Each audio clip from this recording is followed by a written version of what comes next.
தோழர்களால் பகைக்கப்பட்டு மனக்லேசம் அடையும் போதும் உலகம் உன்னை இகழ்ச்சி செய்து தன்னிடத்தை வெட்டோடும் போதும் இன்ப துன்ப நேரத்திலும் உன் அன்புள்ள இயேசுவை பார்.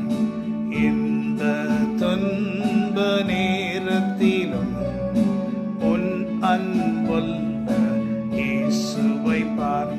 தோழர்களால் பகைக்கப்பட்டு, மனுஷர்களால் பகைக்கப்பட்டு, சொந்தக்காரர்களால் கைவிடப்பட்டு, சகோதர சகோதரிகளாலும் கைவிடப்பட்டு துக்கம் நாம் அடைந்தாலும், உலகம் நம்மை இகழ்ச்சி செய்தாலும், நம்மை விட்டு போகாத நம் ஆண்டவரை நோக்கி பார்த்து இன்ப துன்ப நேரத்திலே நம் அன்புள்ள நம்முடைய இயேசுவை நாம் நோக்கி பார்க்க வேண்டும். எல்லாரும் நம்மை கைவிட்டாலும் கர்த்தர் நம்மை ஒருபோதும் கைவிடாதபடி அவருடைய கரத்து நிழலில் நம்மை மறைத்து, நம்மை தேற்றி, நம்மை அரவணைத்து நம்மை நடத்துவார்.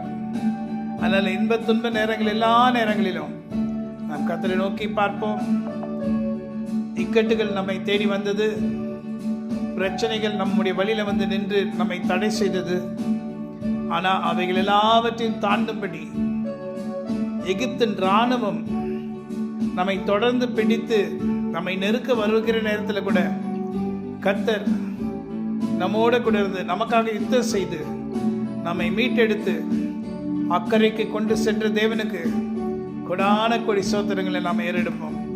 அவர் நல்லவரும் நன்மை செய்கிறவரும் நம்மை ரட்சிக்கிறவரும் நம் மீட்பரும் நமக்கு சகாயரும் நமக்கு உதவி செய்கிற தேவனும் நமக்கு கேடகமும் நம்முடைய ரட்சணை கொம்பும் நமக்கு உயர்ந்த அடைக்கலமாக இருக்கிற கர்த்தரவர்.